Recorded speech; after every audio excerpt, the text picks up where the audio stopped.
Este vestido era mi prisión. Lo tengo aquí, entre mis manos arrugadas por 74 años de vida, y aún puedo sentir el peso de todo lo que significó para mí. Es un huipil bordado a mano, con flores rojas y amarillas que una vez fueron brillantes, ahora descoloridas por el tiempo y las lágrimas. Mi padre me obligaba a usarlo no como su hija, sino como el reemplazo de la esposa que había perdido. Tenía apenas 12 años cuando mi infancia terminó para siempre, el día que mamá cerró los ojos y nunca más los volvió a abrir. Me llamo Agna Citlali Vázquez Hernández. Nací en 1950 en una pequeña aldea de Chamula, en las montañas frías de Chiapas, donde el viento susurra secretos antiguos entre los pinos y la neblina abraza las casas de adobe como un manto sagrado. Éramos una familia tzotzil, gente de maíz, como dicen nuestros ancestros.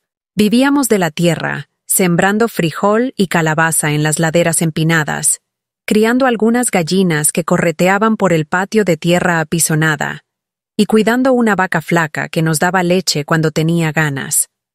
Nuestra casa era pequeña, hecha de adobe y techo de tejas rojas que papá había conseguido trabajando en la construcción de la iglesia del pueblo. Tenía 2 cuartos. Uno donde dormíamos todos los niños en petates sobre el suelo de tierra, y otro donde papá y mamá tenían su cama de madera que él mismo había tallado cuando se casaron. La cocina era afuera, bajo un techito de lámina, con el comal de barro donde mamá hacía las tortillas más sabrosas de toda la comunidad. El aroma de las tortillas recién hechas se mezclaba con el humo del ocote y el olor húmedo de la tierra después de la lluvia. Éramos 6 hermanos. Yo era la mayor. Luego venía Itzamna, un niño flaco de 10 años con ojos grandes y curiosos que siempre me seguía a todas partes. Después estaban Akbal, Itzel y Nicté, los pequeños que corrían descalzos por el patio persiguiendo a los pollitos. Y por último, estaba el bebé que mamá tenía en el vientre, el que nunca llegó a conocer la luz del sol porque se la llevó, junto con ella. Mamá se llamaba Citlali, que en nuestra lengua significa estrella.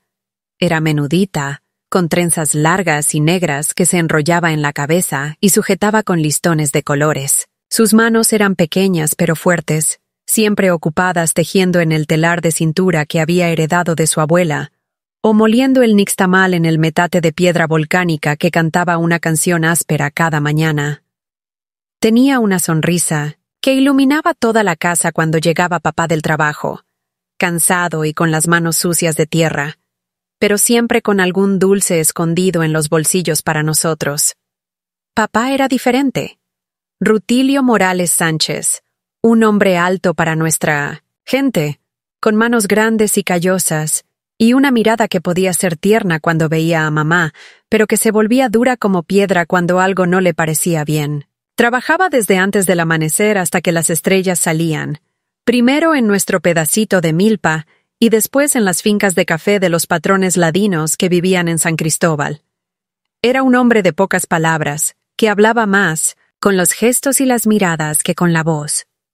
Los días en nuestra casa tenían un ritmo tan constante como el latido del corazón. Mamá me despertaba antes del alba, cuando todavía se oían los grillos y el gallo de don Domingo apenas comenzaba a cantar.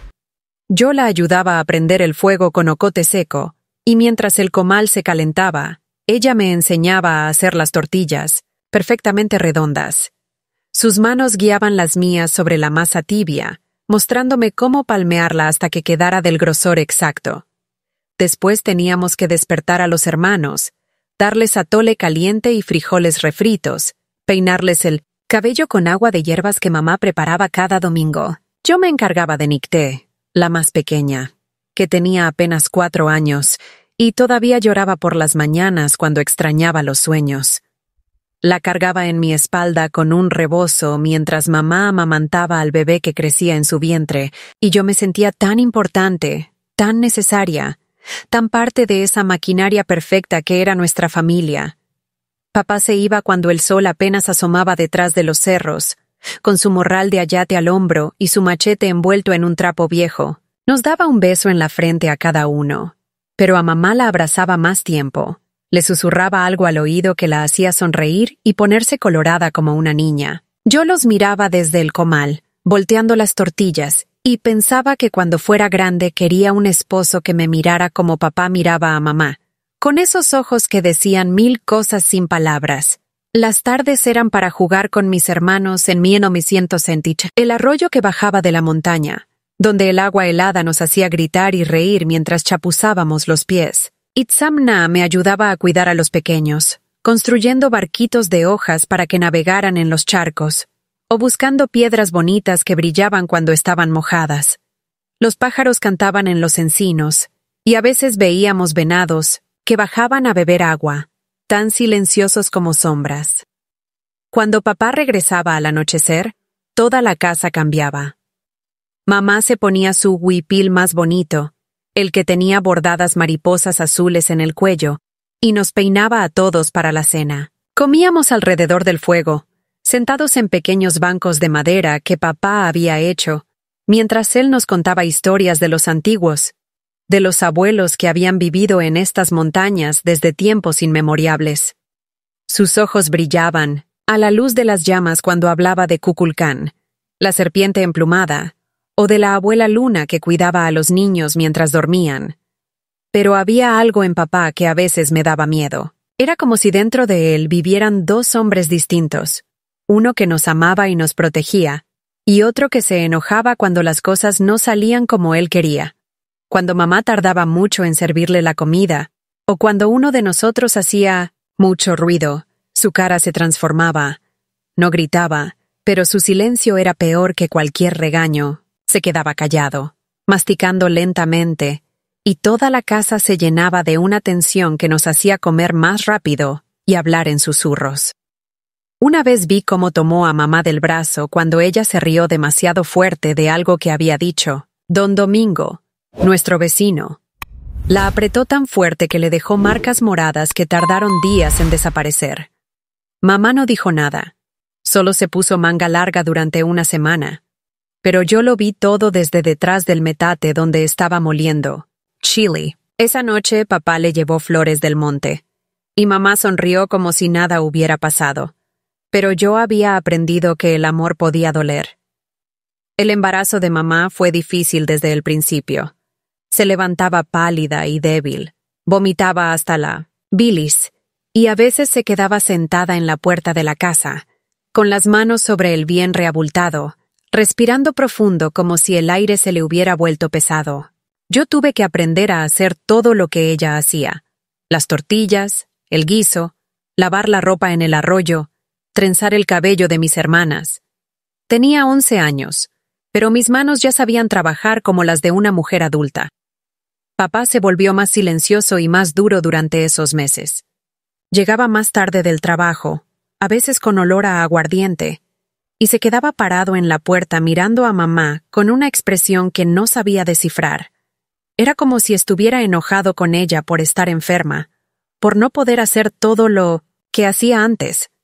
Una noche lo escuché murmurar que las mujeres eran débiles, que se quejaban por cualquier cosa, y mamá solo agachó la cabeza sin responder. La noche que mamá se puso de parto, llovía como si el cielo se estuviera desgarrando. Era febrero, época de secas, pero esa noche las nubes se abrieron y el agua caía con furia sobre el techo de tejas, haciendo un ruido que no nos dejaba dormir. Mamá comenzó con los dolores después de cenar, y yo la ayudé a caminar por la casa mientras papá fue a buscar a doña Esperanza, la partera de la comunidad. Mis hermanos lloraban asustados por los gemidos de mamá, y yo los junté a todos en un rincón del cuarto. Les canté las canciones que ella me había enseñado. Les dije que todo iba a estar bien, que pronto tendríamos un hermanito nuevo, pero por dentro tenía un miedo frío que me apretaba el pecho como una mano de hielo. Algo estaba mal, muy mal, y aunque solo tenía 11 años, mi corazón ya lo sabía. Cuando llegó doña Acna con su bolsa de hierbas y sus manos expertas, ya era muy tarde. Mamá había perdido mucha sangre y su cara estaba pálida como la luna llena. La partera trabajó toda la noche, susurrando oraciones en tzotzil y pidiendo ayuda a los espíritus de las abuelas, pero el bebé nació muerto, y mamá se fue con él antes de que amaneciera. Sus últimas palabras fueron para mí. Cuida a tus hermanos, Agna.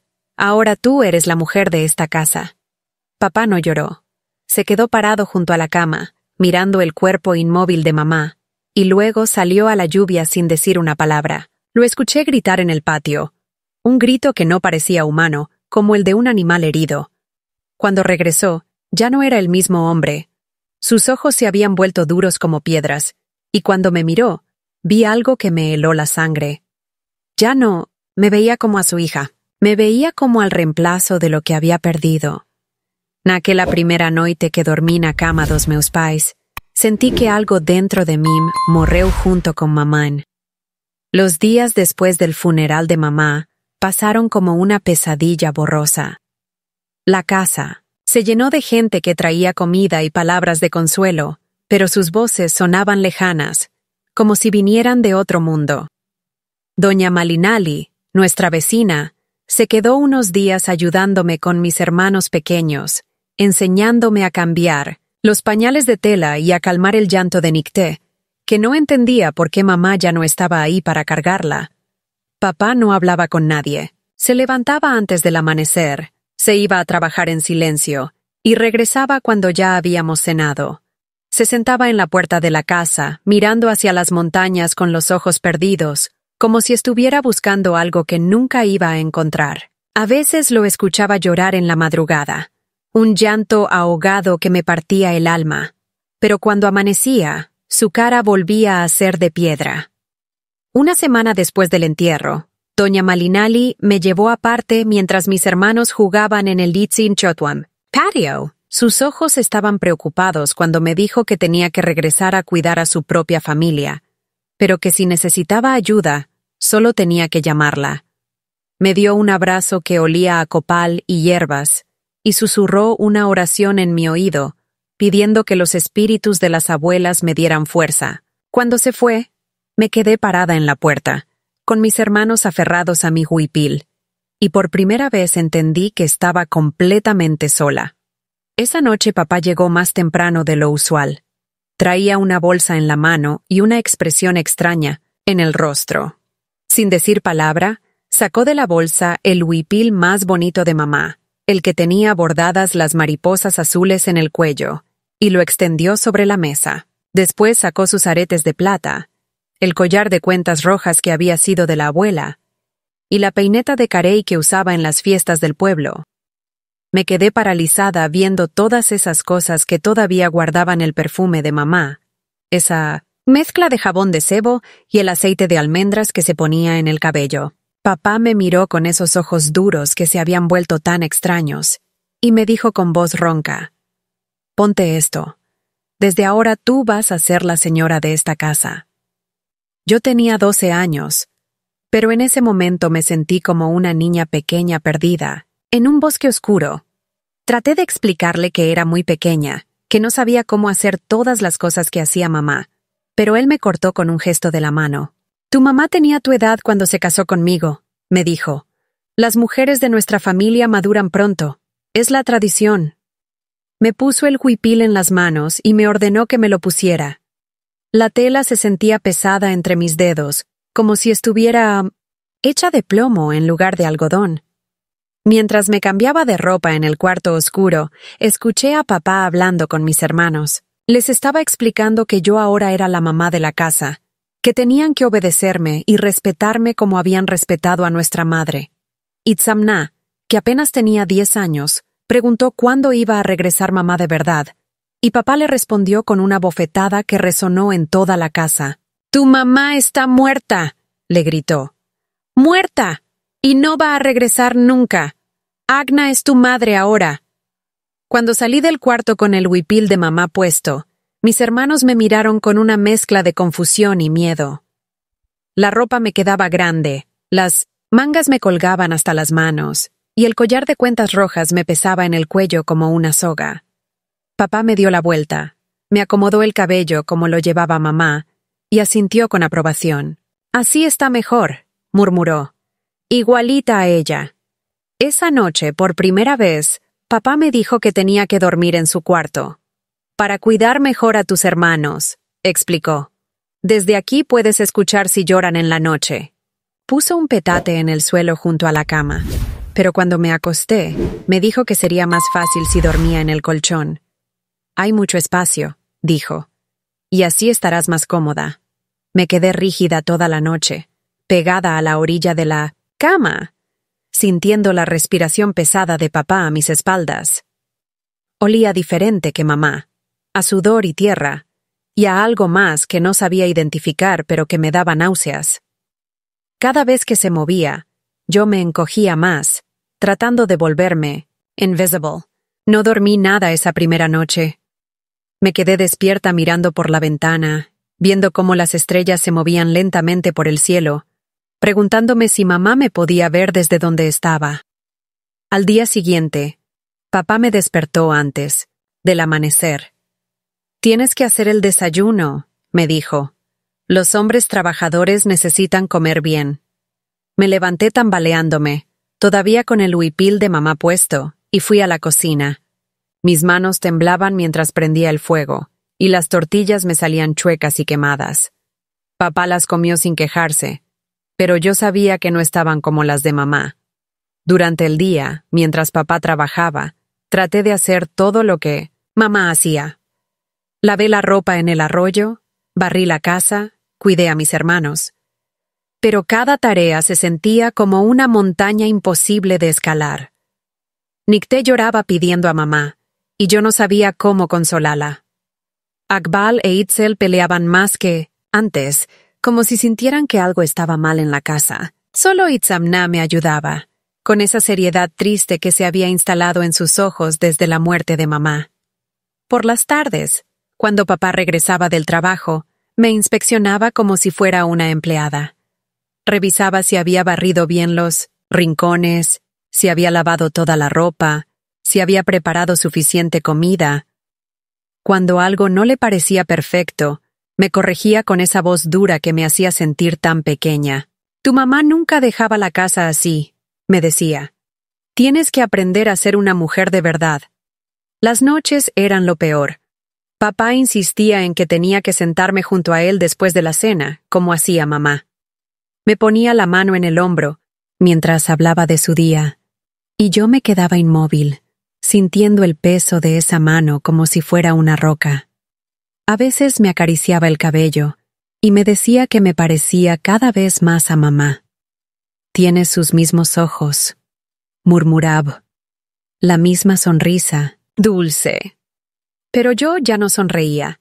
Había algo dentro de mí que se estaba endureciendo, como cuando el barro se seca al sol y se vuelve piedra. Cada día que pasaba, sentía que me alejaba más de la niña que había sido, como si esa niña se estuviera muriendo poco a poco. Cuando me miraba en el pedazo de espejo roto que mamá tenía en su tocador, ya no me reconocía. Con el huipil de mamá puesto y el cabello peinado como el de ella, parecía una muñeca triste vestida con ropa de adulto. Los domingos eran especialmente difíciles. Papá me llevaba a misa vestida con toda la ropa de mamá, y me presentaba a la gente como la señora de mi casa. Las mujeres de la comunidad me miraban con una mezcla de lástima y aprobación. «Qué niña tan responsable», decían. «Qué bueno que pueda cuidar a su familia». Pero yo veía algo más en sus ojos, una preocupación que no se atrevían a expresar, con palabras. Doña Malinali me miraba con especial intensidad durante esas misas. A veces trataba de acercarse para hablar conmigo, pero papá siempre me mantenía cerca, con la mano firme en mi hombro. Una vez logró susurrarme al oído: «Si necesitas algo, niña, solo ven a mi casa». Pero yo no sabía qué necesitaba, o si era correcto necesitar algo diferente de lo que papá decía que era mi deber. Don Domingo, el abuelo de papá, también me miraba con ojos extraños. Era un hombre muy viejo, con la piel arrugada como corteza de árbol y las manos nudosas, por tantos años de trabajo. Había sido respetado en la comunidad toda su vida, y papá siempre le hablaba con reverencia. Pero cuando me veía vestida con la ropa de mamá, fruncía el ceño y murmuraba cosas en tzotzil que yo no alcanzaba a entender completamente. Una tarde, mientras papá trabajaba en la milpa, don Domingo vino a visitarnos. Se sentó en el banco de madera bajo el árbol de durazno y me llamó para que me acercara. Sus ojos estaban cansados cuando me miró y me preguntó si estaba bien. Yo no supe qué responder. ¿Estaba bien? ¿Qué significaba estar bien cuando tu mundo se había volteado completamente? Niña, me dijo con voz suave, tú eres muy joven para cargar con tantas responsabilidades. Los niños deben jugar y aprender, no trabajar como adultos. Pero antes de que pudiera decir más, papá apareció en el sendero, con el machete en la mano y una expresión furiosa en el rostro. ¿Qué le está diciendo a la niña, abuelo?, preguntó con esa voz peligrosa que yo había aprendido a temer. Domingo se levantó lentamente, apoyándose en su bastón. Le digo lo que cualquier persona sensata diría, respondió, que está muy joven para esto. Papá se puso tenso, y yo vi cómo sus nudillos se pusieron blancos alrededor del mango, del machete. Usted no entiende, le dijo. Las tradiciones han cambiado. Ahora las mujeres maduran más rápido. El abuelo negó con la cabeza. Las tradiciones no cambian, mijo. Lo que cambia son los hombres que las interpretan. Después de eso, se fue, caminando lentamente por el sendero, y papá se quedó parado en el patio, respirando como un toro enojado.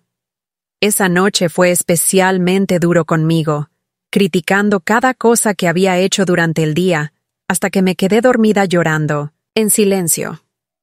Pasaron semanas, y yo seguía durmiendo en la cama grande, usando la ropa de mamá, cuidando a mis hermanos como si fuera su madre. Poco a poco, la gente del pueblo se acostumbró a verme así.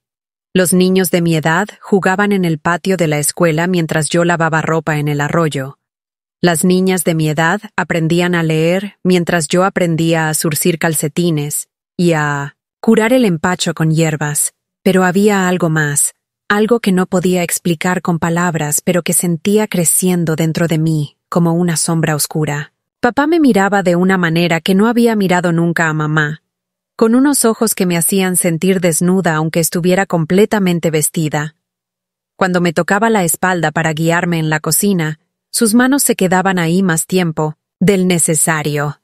Cuando me abrazaba después de la cena, el abrazo se volvía más apretado, más largo, más incómodo. Una noche, mientras yo fingía dormir en la cama grande, lo escuché susurrar el nombre de mamá en la oscuridad, pero cuando abrí los ojos no estaba mirando hacia el techo como hacía cuando hablaba con los recuerdos. Me estaba mirando a mí. Sus ojos brillaban extrañamente en la penumbra, y cuando se dio cuenta de que estaba despierta, no apartó la mirada. «Te pareces tanto a ella», murmuró. «Cada día más». Esa noche entendí que algo terrible estaba pasando en nuestra casa. Algo que no tenía nombre, pero que me llenaba de un miedo frío que no me dejaba respirar. Cuando él dijo que yo debería ser la mujer de la casa en todos los sentidos, entendí que mi infancia había acabado para siempre. Los meses que siguieron fueron como vivir en una pesadilla de la que no podía despertar. Papá comenzó a cambiar las reglas de la casa, una por una, como si estuviera construyendo una prisión invisible alrededor de mí. Primero me dijo que ya no podía jugar con los otros niños del pueblo porque tenía responsabilidades de mujer, adulta. Después decidió que tampoco podía ir a la escuela, porque las señoras de la casa no necesitaban saber leer y escribir, solo saber cuidar a su familia. Maestra Elena vino a nuestra casa una tarde, preocupada porque había dejado de asistir a clases. Era una mujer joven de San Cristóbal, con vestidos bonitos y zapatos de tacón que hacían ruido cuando caminaba. Papá la recibió en la puerta, bloqueándole la entrada con su cuerpo grande. «Mi hija ya no necesita la escuela», le dijo con esa voz fría que usaba cuando no quería discusiones. «Ahora tiene otras obligaciones más importantes». Yo estaba, escondida detrás de la puerta, escuchando cada palabra. Maestra Elena insistió en que yo era una niña muy inteligente, que tenía derecho a aprender, que era importante para mi futuro. Pero papá fue inflexible. «Su futuro es cuidar a su familia», respondió. «Eso es lo que hacen las mujeres en nuestra cultura. No necesitamos ideas raras de la ciudad». Cuando maestra Elena se fue, caminando rápido por el sendero de tierra, con los tacones hundiéndose en el lodo, sentí que se llevaba consigo la última esperanza de volver a ser una niña normal. Las tardes se volvieron eternas, mientras otros niños jugaban en el río o corrían por los campos de maíz. Yo me quedaba en la casa haciendo las tareas que papá me había asignado. Tenía que lavar toda la ropa a mano en el arroyo, cargar agua desde el pozo, limpiar la casa, completa, preparar todas las comidas y cuidar a mis hermanos pequeños como si fueran mis propios hijos. Mis manos, que antes eran suaves como las de cualquier niña de 12 años, se llenaron de callos y cortadas. Mi espalda me dolía constantemente por cargar cubetas de agua y costales de maíz. Pero lo peor no era el trabajo físico. Lo peor era la forma en que papá había comenzado a hablarme. Ya no me llamaba mija o Esperanza como antes. Ahora me decía mujer o señora de la casa, como si hubiera olvidado completamente que yo era su hija. Me daba órdenes como le había dado órdenes a mamá, esperando que le obedeciera sin hacer preguntas, que le sirviera la comida antes que a nadie más, que le tuviera lista su ropa limpia y planchada cada mañana. Por las noches, después de cenar, me obligaba a sentarme junto a él en el banco de madera mientras fumaba cigarrillos hechos de hoja de maíz. Me ponía el brazo alrededor de los hombros y me hablaba de cosas que no entendía completamente, pero que me hacían sentir incómoda. Me decía que ya era una mujer, que tenía que aprender cuáles eran mis deberes como esposa. Cuando yo le recordaba que era su hija, se enojaba y me decía que no fuera tonta, que él sabía perfectamente quién era yo, pero que las circunstancias habían cambiado todo. Una noche, mientras mis hermanos dormían en el cuarto de al lado, papá me dijo algo que me heló la sangre.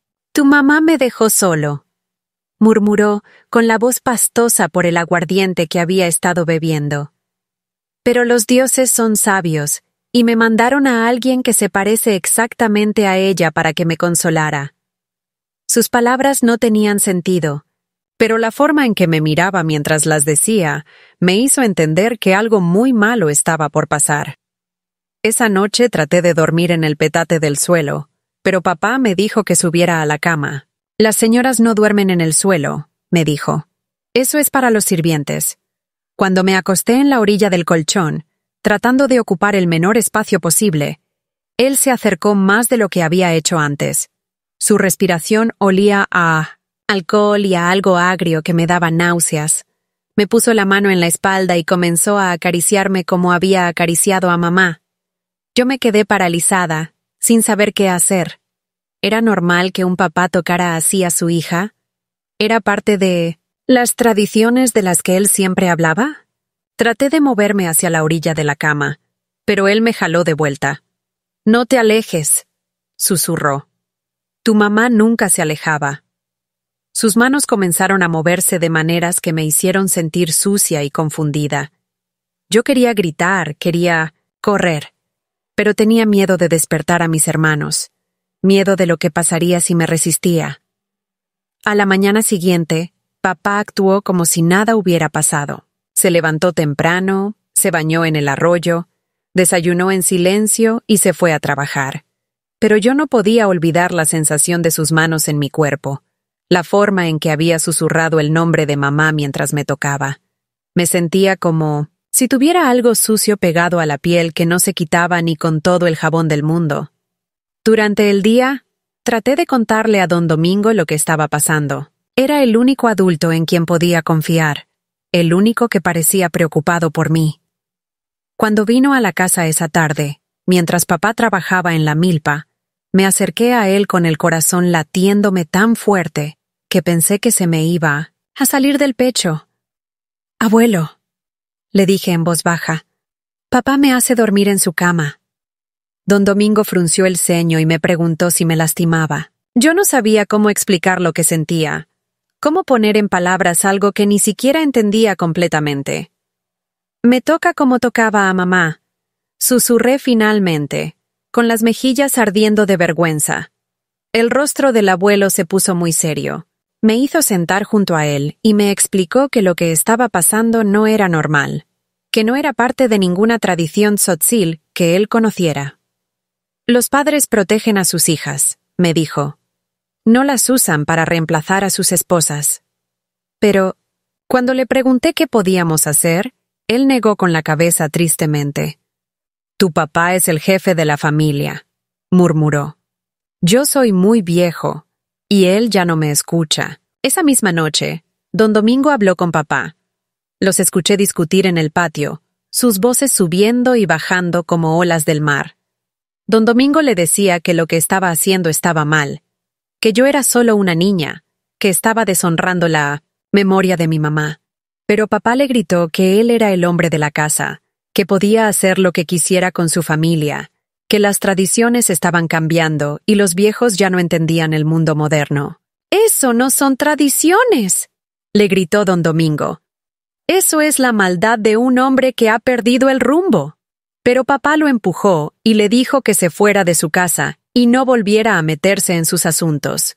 Don Domingo se fue caminando lentamente, apoyándose en su bastón, y yo supe que había perdido mi único protector. Después de esa discusión, papá se volvió más agresivo conmigo. Ya no fingía que lo que hacía era normal o tradicional. Ahora me miraba con una rabia fría, como si yo tuviera la culpa de haber hablado con el abuelo. «Si vuelves a andar contando mentiras de mí», me amenazó, «algo muy malo les va a pasar a tus hermanos». La amenaza me atravesó como un cuchillo. Mis hermanos pequeños dependían completamente de mí para protegerlos, y yo sabía que papá era capaz de lastimar a cualquiera que se interpusiera en su camino. Doña Malinali también comenzó a sospechar que algo estaba mal. Era una mujer observadora, que había criado 5 hijos y conocía los signos del sufrimiento en los ojos de una mujer. Cuando me encontraba en el arroyo lavando ropa, se acercaba y me hablaba con voz suave, tratando de que le contara qué me pasaba. Veía cómo había adelgazado, cómo ya no sonreía nunca, cómo mis ojos se habían vuelto opacos como los de una persona que ha visto demasiadas cosas terribles. «Niña», me decía mientras me ayudaba a cargar las cubetas de agua, «si necesitas ayuda, solo tienes que decirme. Los adultos tenemos la obligación de proteger a los niños». Pero yo tenía demasiado miedo de hablar. Papá me había explicado claramente que si alguien se enteraba de nuestros asuntos familiares, él tendría que llevarnos a vivir muy lejos, donde mis hermanos no podrían ver nunca más a sus amigos, donde estaríamos completamente solos. Con él. Los domingos en la iglesia se volvieron una tortura especial. Papá me obligaba a sentarme junto a él en la banca de adelante, con mi mano entre las suyas durante toda la misa. El padre Antonio hablaba del amor de Dios, del perdón, de la protección de los inocentes, y yo me preguntaba si Dios sabía lo que estaba pasando en nuestra casa. ¿Por qué no me ayudaba? ¿Por qué había permitido que mamá muriera y me dejara sola con un hombre que se había vuelto un extraño peligroso? Después de la misa, las mujeres del pueblo me rodeaban y me felicitaban por ser tan responsable y madura. «¡Qué niña tan buena!», decían. «¡Qué bien cuida a su familia!». Si supieran la verdad, pensaba yo. Si supieran lo que significaba realmente ser la mujer de la casa en mi hogar. Los meses pasaron como años. Cumplí 13 años sin fiesta, sin pastel, sin regalos. Solo papá me dio un abrazo demasiado largo y me dijo que ya era oficialmente una mujer adulta. Esa noche, los abusos se volvieron peores. Ya no solo me tocaba, ahora exigía cosas que no puedo describir, cosas que me hacían sentir como si mi alma se estuviera rompiendo en pedazos pequeños. Pero algo extraño comenzó a pasar dentro de mí durante esos meses terribles. En lugar de rendirme completamente, comencé a encontrar una fuerza que no sabía que tenía. Era como si una voz muy antigua, la voz de todas las mujeres de mi familia que habían sufrido antes que yo, comenzara a susurrarme al oído. Me decía que resistiera, que sobreviviera, que protegiera a mis hermanos hasta que pudiera encontrar una salida. Por las noches, cuando papá finalmente se dormía, yo me escapaba al patio y miraba las estrellas. Recordaba las historias que mamá me había contado sobre nuestros ancestros, sobre las mujeres fuertes que habían sobrevivido a conquistas y guerras, que habían protegido a sus familias contra enemigos mucho más poderosos que ellas. Tú tienes su sangre, me decía a mí misma. Tú también puedes ser fuerte. Comencé a hacer pequeños rituales secretos que mamá me había enseñado, quemando copal en el patio durante la madrugada y pidiendo ayuda a los espíritus de las abuelas. No sabía si me escuchaban, pero hacer esas ceremonias me daba una sensación de paz que no podía encontrar en ningún otro lugar. Era como si mamá estuviera ahí conmigo, guiándome, dándome la fuerza para seguir adelante.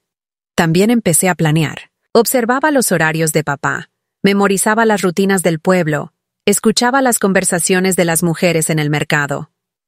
Lentamente, muy lentamente, comencé a entender que había un mundo afuera de nuestra casa, un mundo donde tal vez alguien me ayudaría si encontraba la manera correcta de pedir auxilio. Esa noche, mirando la luna llena que mamá tanto amaba, juré por los espíritus ancestrales que encontraría una forma de liberarnos. Cuando cumplí 15 años, algo cambió dentro de mí para siempre. Había estado viviendo en esa pesadilla durante 3 años completos. 3 años en los que había perdido mi infancia, mi inocencia y casi mi esperanza. Pero esa mañana de febrero, mientras preparaba el desayuno como cualquier otro día, algo dentro de mi pecho se despertó. Era como si una llama pequeña, que había estado escondida en lo más profundo de mi alma, de repente hubiera comenzado a crecer. La noche anterior había sido especialmente terrible. Papá había llegado a casa borracho, oliendo a aguardiente y a sudor, con los ojos inyectados de sangre y esa mirada que ya había aprendido a temer. Había comenzado a tocarme de maneras que me hacían sentir como si mi piel se estuviera quemando, susurrando cosas horribles al oído, cosas que no debería decirle nunca un padre a su hija. Cuando traté de alejarme, me agarró del brazo tan fuerte que me dejó marcas moradas que tardaron semanas en desaparecer. Pero esa mañana, mientras molía el maíz en el metate y escuchaba a mis hermanos pequeños jugando en el patio, me di cuenta de algo que cambió todo. Ya no era la niña asustada de 12 años que había aceptado esta situación porque no sabía que tenía otra opción. Ahora era una joven de 15. Había crecido, había aprendido cosas sobre la vida que ninguna niña debería saber, pero también había desarrollado una fuerza interior que ni siquiera yo sabía que poseía. Itzamna había crecido también. Ya tenía 13 años, y aunque seguía siendo flaco y callado, había algo diferente en sus ojos. Durante los últimos meses, había comenzado a mirarme de una manera extraña cuando papá me gritaba o me castigaba por cosas insignificantes. Era como si finalmente estuviera comenzando a entender que lo que pasaba en nuestra casa no era normal, que las familias de sus amigos no funcionaban como la nuestra. Una tarde, mientras papá trabajaba en los cafetales de Don Ricardo, Itzamna se acercó a mí mientras yo colgaba la ropa en el tendedero. Se quedó parado ahí un rato largo, sin decir nada, solo mirándome con esos ojos grandes que se parecían tanto a los de mamá.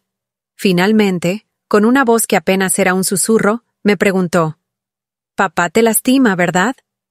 La pregunta me golpeó como un rayo. Durante todos esos años, nadie me había preguntado directamente si me estaban lastimando. Todo el mundo fingía que no veía nada, que todo era normal, que yo era solo una niña muy responsable que cuidaba bien a su familia. Pero ahí estaba mi hermano pequeño, que había estado observando, que había estado entendiendo más de lo que yo pensaba. No pude responder inmediatamente. Las lágrimas comenzaron a salir de mis ojos sin que pudiera controlarlas, y Itzamna se acercó y me abrazó. Era la primera vez en años que alguien me abrazaba con amor real, sin esperar nada, malo a cambio. «Lo sé», me susurró al oído. «He estado viendo cosas. He estado escuchando cosas en la noche. Y sé que no está bien». Esa conversación con Itzamna fue el primer rayo de esperanza real que había tenido en años. No estaba completamente sola. Tenía un aliado, alguien que creía en mí, alguien que sabía que yo no estaba loca, que lo que estaba pasando era realmente terrible. Tenemos que hacer algo, me dijo. No podemos seguir viviendo así. Pero hacer algo era más fácil de decir que de hacer. Papá nos controlaba completamente. Nos había aislado del resto de la comunidad. Nos había convencido de que si alguien se enteraba de nuestros problemas familiares, nos iban a separar y mis hermanos pequeños iban a terminar en un orfanato. En la ciudad. Nadie va a entender, nos había dicho muchas veces. Van a pensar que ustedes son mentirosos, que yo soy un buen padre que cuida a sus hijos huérfanos. Sin embargo, durante las siguientes semanas, Itzamna y yo comenzamos a hacer planes en secreto. Hablábamos en susurros cuando papá no estaba. En casa, desarrollamos señas para comunicarnos cuando él estaba cerca, y poco a poco comenzamos a imaginar cómo podríamos pedir ayuda sin poner en peligro a nuestros hermanos pequeños. Fue entonces cuando pasó algo que cambió todo. Doña Malinali, nuestra vecina, finalmente decidió intervenir de manera directa. Había estado observando nuestra familia durante meses, notando cosas que otros adultos preferían ignorar. Veía cómo yo había adelgazado hasta parecer un fantasma, cómo nunca sonreía, cómo mis ojos se habían vuelto opacos y sin vida. Veía cómo papá me hablaba, cómo me tocaba en público de maneras que no eran apropiadas para un padre con su hija. Una mañana, mientras yo lavaba ropa en el arroyo, doña Malinali se acercó y se sentó junto a mí en las piedras. No dijo nada por un rato largo, solo me ayudó a lavar y enjuagar la ropa. Finalmente, con una voz muy suave, me dijo: Esperanza, yo sé que algo muy malo está pasando en tu casa, y quiero que sepas que no estás sola. Sus palabras me impactaron tanto, que dejé caer la camisa que estaba lavando y comencé a llorar. No podía parar. Todos los años de dolor, de miedo, de silencio, salieron de mí como un río que se desborda. Doña Malinali me abrazó y me dejó llorar todo lo que necesitaba llorar, sin hacer preguntas, sin presionarme, solo dándome el consuelo que había necesitado durante tanto tiempo. Cuando finalmente pude hablar, le conté todo. Le conté sobre las noches en la cama de papá, sobre las cosas que me obligaba a hacer, sobre las amenazas contra mis hermanos, sobre el miedo constante que vivía dentro de mi pecho como un animal enjaulado. Doña Malinali escuchó todo sin juzgarme, sin interrumpirme, con lágrimas corriendo por sus mejillas. Esto tiene que parar, me dijo cuando terminé de hablar. Lo que te está haciendo tu papá no es amor, no es tradición, no es normal. Es un crimen, y hay gente que puede ayudarte. Me explicó que conocía a una trabajadora social en San Cristóbal, una mujer que se especializaba en ayudar a niños en situaciones peligrosas. Pero, me advirtió, tienes que estar segura de que quieres hacer esto. Una vez que hablemos con las autoridades, tu vida va a cambiar para siempre. Yo sabía que tenía razón. Denunciar a papá significaba romper nuestra familia. Significaba que probablemente nos iban a separar, que tendríamos que vivir en lugares diferentes, que nuestras vidas nunca volverían a ser iguales. Pero también sabía que si no hacía algo pronto, yo iba a morir por dentro completamente, y mis hermanos pequeños iban a crecer pensando que era normal que los padres lastimaran a sus hijos. Esa noche, después de que papá se durmió, me escapé al patio y miré las estrellas como había hecho tantas veces antes. Pero esta vez era diferente. Esta vez tenía una opción real, una oportunidad de escapar de la pesadilla en la que habíamos estado viviendo. Pensé en mamá, en lo que ella habría querido para mí. Sabía que nunca habría querido que yo sufriera de esta manera, que nunca habría querido que papá me usara para reemplazarla. Al día siguiente, mientras papá trabajaba, le conté a Mia Itzamna sobre mi conversación con doña Malinali. Sus ojos se llenaron de esperanza y miedo al mismo tiempo. ¿Crees que realmente nos van a ayudar?, me preguntó. ¿Crees que realmente podemos salir de esto? Yo no estaba segura de nada, pero sabía que teníamos que intentarlo. Estamos muriendo poco a poco aquí adentro, le dije. Prefiero arriesgarme a que nos separen que seguir viviendo así. Itzamna estuvo de acuerdo.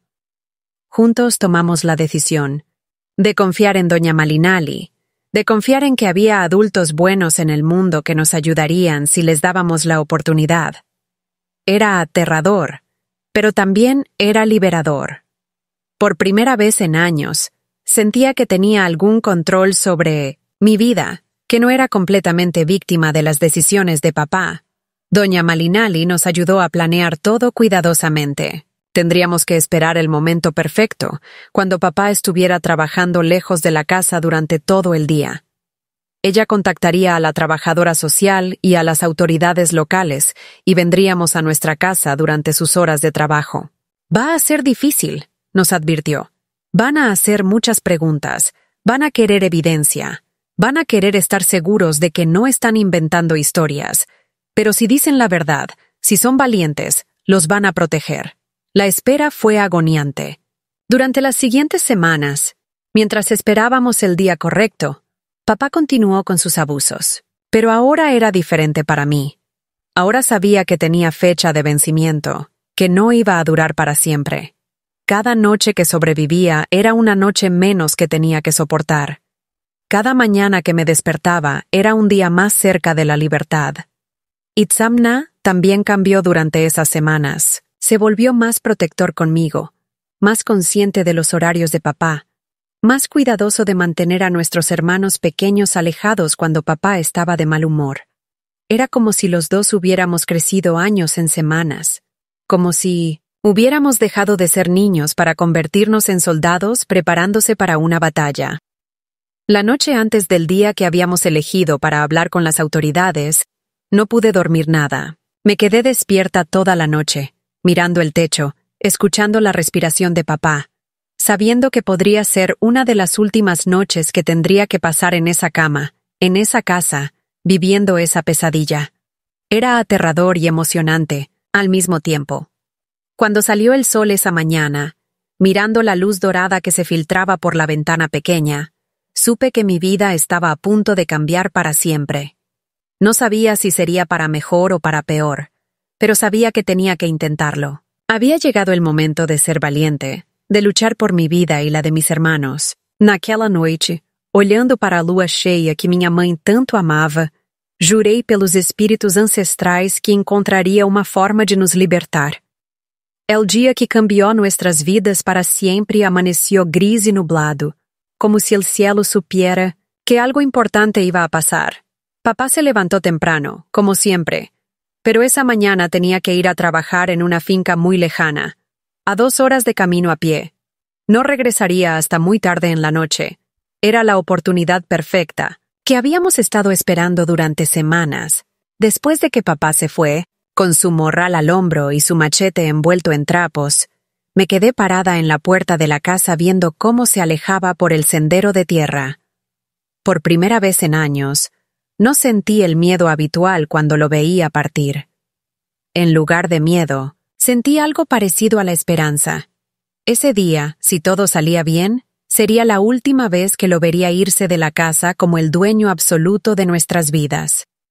Doña Malinali llegó media hora después, acompañada de una mujer que nunca había visto antes. Era joven, tal vez de 30 años, con ropa de ciudad y una carpeta de papeles bajo el brazo.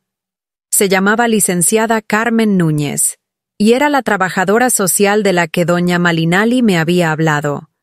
Tenía ojos amables pero serios, y cuando me habló, su voz era firme pero cariñosa. «Acna», me dijo, «Doña Malinali me ha contado algunas cosas sobre tu situación, pero necesito que tú me cuentes todo con tus propias palabras.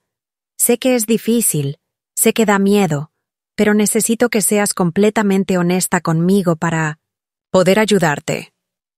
Me senté en el banco de madera bajo el árbol de durazno, el mismo lugar donde mamá solía peinar mi cabello cuando era pequeña, y comencé a hablar. Al principio las palabras salían entrecortadas, llenas de pausas y silencios, porque era la primera vez que le contaba toda la historia completa a una persona que tenía el poder de hacer algo al respecto. Pero poco a poco, mientras la licenciada, Carmen me escuchaba sin juzgarme, sin interrumpirme, Las palabras comenzaron a fluir como un río que rompe una presa. Le conté sobre la muerte de mamá, sobre cómo papá me había obligado a tomar su lugar, sobre la ropa que me hacía usar, sobre las noches en su cama, sobre las cosas terribles que me hacía hacer. Le conté sobre las amenazas contra mis hermanos, sobre cómo me había aislado de la escuela y de otros niños, sobre cómo había usado las tradiciones de nuestra cultura para justificar cosas que no tenían nada que ver con nuestras verdaderas costumbres. La licenciada Carmen tomaba notas en un cuaderno pequeño, pero nunca dejaba de mirarme a los ojos. Cuando terminé de hablar, me preguntó si tenía alguna evidencia física de los abusos. Yo me levanté la manga y le mostré las marcas moradas en mis brazos, las cicatrices en mis muñecas donde papá me había agarrado demasiado fuerte. También le mostré los huipiles de mamá que me obligaba a usar, todavía guardados en el baúl viejo. «Esto es muy serio, Agna», me dijo. «Lo que tu papá te ha estado haciendo es un delito grave, y no tiene nada que ver con las tradiciones de tu pueblo. Ninguna cultura del mundo acepta que un padre abuse de su hija de esta manera». Sus palabras me aliviaron de una manera que no puedo describir. Durante todos esos años había temido que tal vez yo estaba exagerando, que tal vez era normal, y yo era muy sensible. Escuchar a un adulto profesional confirmar que lo que había vivido era realmente terrible me hizo sentir como si un peso enorme se hubiera quitado de mis hombros. Después me pidió que llamara a Itzamna para que él también pudiera contar lo que había visto y escuchado. Mi hermano, que ahora tenía 13 años pero parecía mayor por todo lo que había presenciado, habló con una madurez que me rompió el corazón. Le contó a la licenciada sobre las noches que había escuchado ruidos extraños del cuarto de papá, sobre las veces que me había visto llorar sin explicación, sobre cómo papá me trataba de manera diferente a cómo tratan los padres normales a sus hijas. «Tu hermana ha sido muy valiente», le dijo la licenciada Carmen a Itzamna. «Y tú también eres valiente por querer protegerla. Ahora nosotros los vamos a proteger a todos». Después de hablar con nosotros, la licenciada salió de la casa y hizo varias llamadas telefónicas desde su carro. Hablaba en voz baja, pero yo podía escuchar palabras como emergencia, menores en peligro y intervención inmediata. Mientras esperábamos, doña Malinali me ayudó a empacar algunas cosas. Para mis hermanos y para mí, ropa, algunos juguetes de los pequeños, la peineta de Carey que había sido de mamá y que quería conservar como recuerdo. «No sabemos cuándo van a poder regresar por más cosas», me explicó. «Es mejor llevarse lo más importante ahora».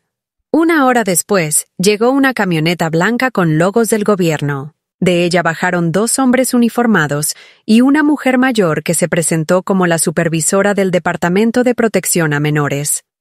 También llegó el padre Miguel, un sacerdote joven que había sido asignado recientemente a nuestra comunidad y que hablaba tanto español como tzotzil. El padre Miguel fue quien me impactó más. Era diferente a los otros curas que habíamos tenido en el pueblo. Era joven, tal vez de 40 años, con ojos inteligentes y una manera de hablar que te hacía sentir que realmente te escuchaba. Cuando doña Malinali le había contado sobre nuestra situación, él había insistido en venir personalmente para asegurarse de que entendíamos nuestros derechos y nuestras opciones. «Agna», me dijo, «quiero que sepas que lo que ha pasado en tu casa no es culpa tuya. Tú no hiciste nada malo. Tu papá es el adulto, él es el responsable de protegerte, y falló completamente en esa responsabilidad. Ningún niño debería tener que vivir lo que tú has vivido». Sus palabras me hicieron llorar, pero esta vez no eran lágrimas de dolor, sino de alivio. Durante tantos años había cargado con la culpa, preguntándome si de alguna manera yo había provocado lo que pasaba, si había hecho algo para merecer el sufrimiento. Escuchar a un sacerdote, una figura de autoridad moral en nuestra comunidad, confirmar que yo era la víctima y no la culpable, fue como quitarme una roca gigante del pecho. La supervisora del gobierno me explicó qué iba a pasar a continuación. Ellos iban a llevarnos a mis hermanos y a mí a un lugar seguro mientras investigaban las acusaciones contra papá. Va a ser temporal, me dijo. Pero necesitamos asegurarnos de que están seguros mientras resolvemos esta situación. Me explicó que tendríamos que vivir en una casa temporal en San Cristóbal, que podríamos ir a la escuela, que tendríamos trabajadores sociales que nos ayudarían a adaptarnos. El momento más difícil fue cuando tuvimos que decirles a Akbal, Itzel y Nikte que nos íbamos. Los pequeños no entendían completamente lo que estaba pasando. Para ellos, papá era papá, y aunque habían visto cosas que los confundían, no comprendían la gravedad de la situación. Nikte, que ahora tenía 7 años, lloró y preguntó cuándo iba a regresar papá. Akbal, de 11 años, parecía más confundido que triste. Solo Itzel, de 9 años, parecía entender que algo importante estaba cambiando en nuestras vidas. Itzamna me ayudó a explicarles que íbamos a un lugar nuevo, donde estaríamos seguros, donde podrían ir a la escuela y hacer amigos, donde nadie los iba a lastimar nunca más. ¿Y papá?, preguntó Nikte. ¿Papá va a venir con nosotros? Yo no sabía qué responder. ¿Cómo le explicas a una niña de 7 años que su papá ha hecho cosas terribles, que no puede estar con nosotros porque es peligroso? Fue el padre Miguel quien encontró las palabras correctas. Se arrodilló al nivel de los niños y les explicó, con palabras sencillas que a veces los papás se enferman en el corazón, que hacen cosas que lastiman a las personas que aman y que necesitan ayuda especial para curarse. Ustedes no hicieron nada malo, les dijo. Su papá los ama, pero está enfermo, y hasta que se cure, ustedes van a estar en un lugar donde muchas personas buenas los van a cuidar. Cuando llegó el momento de irnos, cargamos nuestras pocas pertenencias en la camioneta del gobierno. Doña Malinali nos abrazó a todos, con lágrimas en los ojos. Van a estar bien, nos susurró. Van a tener una vida mejor, van a ser felices. El padre Miguel nos prometió que nos visitaría regularmente, que no nos iba a abandonar, que iba a asegurarse de que estuviéramos bien cuidados. Antes de subir a la camioneta, me volví para mirar nuestra casa una última vez. Era una casa pequeña y pobre, hecha de adobe y tejas rojas, pero había sido nuestro hogar durante toda mi vida. Ahí había nacido, ahí había jugado con mamá, ahí había aprendido a hacer tortillas y a cuidar a mis hermanos. También ahí había sufrido los peores momentos de mi vida. Ahí había perdido mi infancia. Ahí había aprendido que los adultos que supuestamente te aman pueden ser los que más te lastiman.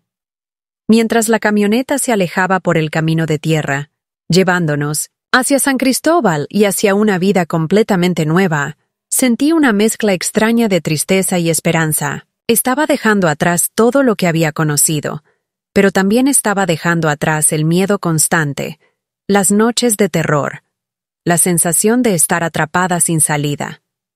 Mis hermanos pequeños se quedaron dormidos durante el viaje, acurrucados, unos contra otros en el asiento trasero.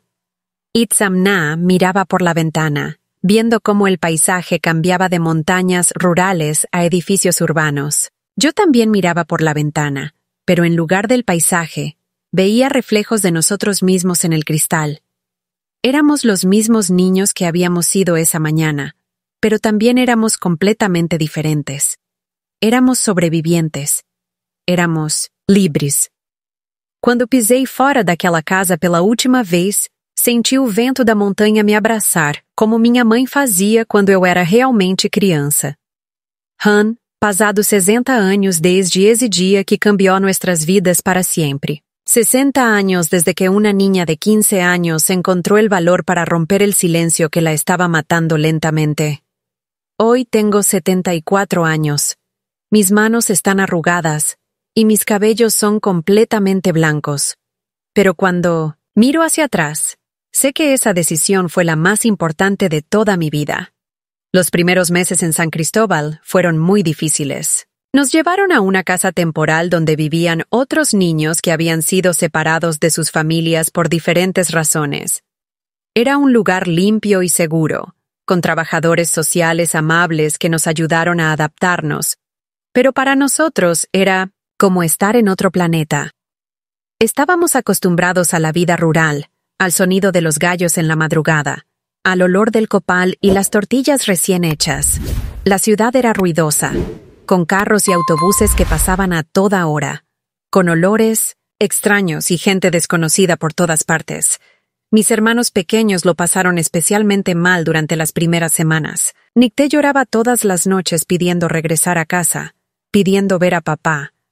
No entendía por qué no podía estar con él, por qué teníamos que vivir en un lugar extraño con gente que no conocíamos. Akbal se volvió muy callado y retraído. Se pasaba horas sentado en una esquina dibujando casitas de adobe como la nuestra. Itzel, que siempre había sido la más fuerte de los pequeños, se convirtió en la protectora de sus hermanos menores, igual que yo había sido la protectora de todos ellos. Itzamna, que ya tenía 13 años, entendía mejor la situación. Sabía por qué estábamos ahí, sabía que habíamos hecho lo correcto, pero también extrañaba nuestra vida anterior. No extraño a papá como era al final, me dijo una noche mientras estábamos acostados en nuestras camas nuevas. Pero extraño al papá que era antes, cuando mamá estaba viva. Extraño cómo era nuestra familia cuando éramos felices. Yo también extrañaba esos tiempos. Extrañaba las mañanas cuando mamá me enseñaba a hacer tortillas. Extrañaba las noches cuando papá nos contaba historias de nuestros ancestros. Extrañaba la sensación de seguridad que había tenido cuando era muy pequeña, pero también sabía que esa familia feliz se había roto el día que mamá murió, y que no había manera de reconstruirla. Lo que papá había hecho después era imperdonable, y aunque me dolía admitirlo, sabía que nunca podríamos volver a vivir con él. El proceso legal fue largo y complicado. Papá fue arrestado cuando regresó a casa esa noche y se encontró con que la policía lo estaba esperando. Al principio negó todo. Dijo que éramos unos niños mentirosos, que él había sido un padre amoroso que se sacrificó para cuidarnos después de que mamá murió. Pero cuando los médicos me examinaron y encontraron evidencia física del abuso, cuando otros miembros de la comunidad comenzaron a hablar sobre las cosas extrañas que habían notado pero que no se habían atrevido a denunciar, su historia se desmoronó. Don Domingo, el abuelo de papá, fue uno de los testigos más importantes en el juicio. Ese hombre viejo y sabio, que había tratado de protegerme cuando pudo, testificó que lo que papá había hecho no tenía nada que ver con las tradiciones tzotziles. Nuestros ancestros protegían a los niños, declaró ante el juez. Los hombres, que lastiman a sus propios hijos, no son hombres de honor según nuestras costumbres. Son hombres que han perdido el camino. Papá fue condenado a 10 años de prisión. No fue suficiente para mí. Pensé que debería haber sido más tiempo, pero la licenciada Carmen me explicó que en esa época las leyes sobre abuso infantil no eran tan estrictas como ahora. Lo importante, me dijo, es que ya no puede lastimarte, nunca más, y que otros niños en situaciones similares van a ser protegidos porque tú fuiste valiente y hablaste. Durante los años que siguieron, mis hermanos y yo tuvimos que aprender a vivir una vida completamente diferente. Nos pusieron en la escuela, y aunque al principio fue muy difícil porque estábamos muy atrasados académicamente, poco a poco comenzamos a ponernos al día. Yo, que había dejado de estudiar a los 12 años, tuve que empezar casi desde cero, pero tenía una hambre de aprender que me sorprendió incluso a mí misma. La escuela se convirtió en mi refugio. Cada libro que leía, cada cosa nueva que aprendía, me hacía sentir más fuerte, más libre, más dueña de mi propio destino.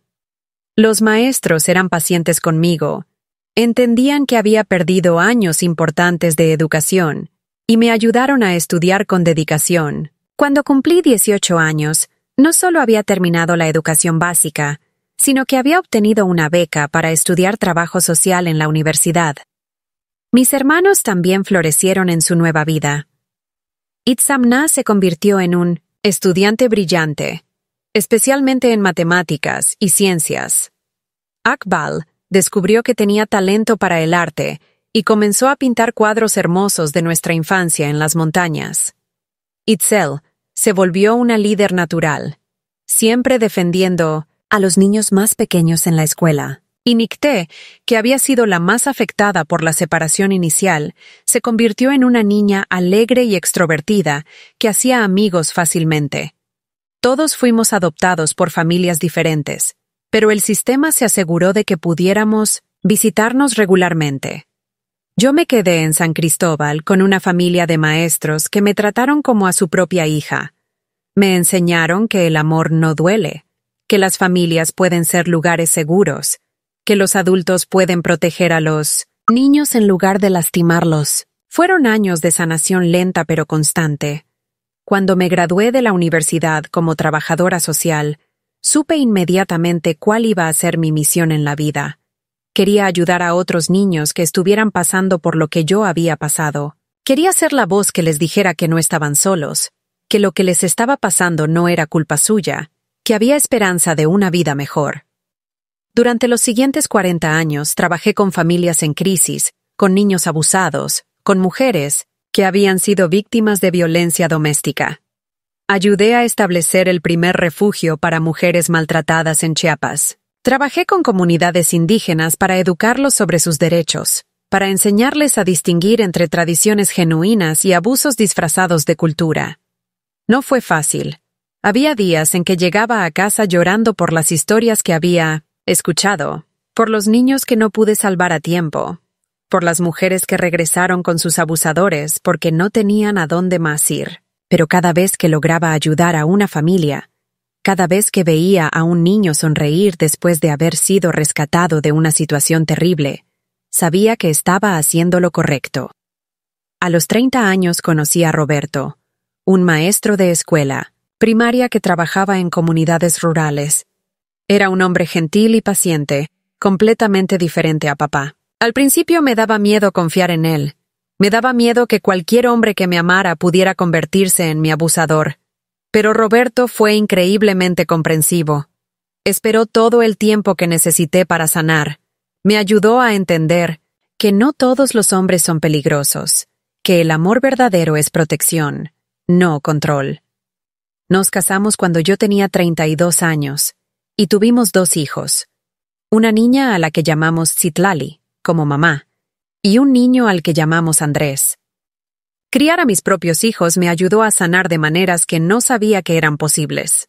Cada vez que abrazaba a Citlali, cada vez que protegía a Andrés, cada vez que les demostraba amor sin lastimarlos, sentía que estaba reparando algo que se había roto en mi propia infancia. Mis hermanos también construyeron vidas hermosas. Itzamna se convirtió en ingeniero y regresó a Chiapas para trabajar en proyectos de desarrollo rural. Akbal se volvió un artista reconocido que usa su arte para contar historias de resistencia y supervivencia indígena. Itzel estudió medicina y ahora trabaja en un hospital comunitario ayudando a familias de bajos recursos. Nicté se convirtió en abogada especializada en derechos humanos. Todos nosotros, cada uno a su manera, decidimos usar nuestro dolor para ayudar a otros. Creo que esa fue la manera que encontramos de darle sentido a lo que vivimos, de convertir nuestro sufrimiento en algo que pudiera generar esperanza para otras personas. Papá murió en prisión cuando yo tenía 25 años. Había estado enfermo durante varios meses, y aunque me informaron sobre su condición, yo decidí no visitarlo. Algunas personas me dijeron que debería ir a verlo, que debería perdonarlo, que era mi padre después de todo. Pero yo sabía que no le debía nada. Había hecho las paces con mi pasado sin necesidad de su arrepentimiento o su perdón.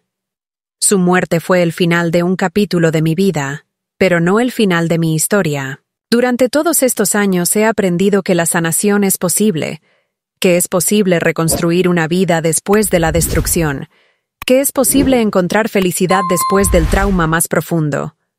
Hoy, a mis 74 años, estoy rodeada de amor. Mis hijos son adultos exitosos y felices. Tengo 5 nietos hermosos que me llenan de alegría. Y sigo trabajando como voluntaria ayudando a familias en crisis. Roberto y yo hemos estado casados 42 años, y cada día le agradezco por haberme enseñado que el amor puede ser tierno, que puede ser seguro, que puede sanar en lugar de lastimar. A veces, cuando miro a mis nietos jugar en el patio de mi casa, Pienso en la niña de 12 años que fui, esa niña que pensaba que nunca iba a escapar de la pesadilla en la que vivía. Si pudiera hablar con ella, le diría que aguante, que sea valiente, que hable cuando esté lista. Le diría que la vida que sueña, la vida llena de amor y seguridad y paz, no solo es posible, sino que la está esperando. También le diría que mamá estaría orgullosa de la mujer en la que se convirtió, de la vida que construyó, de las personas que ayudó. Le diría que el dolor que está viviendo no va a durar para siempre, que hay adultos buenos en el mundo que la van a proteger cuando encuentre el valor de pedir ayuda. Hoy sé que mamá me dio la vida 2 veces, cuando nací y cuando encontré la fuerza para vivir de verdad.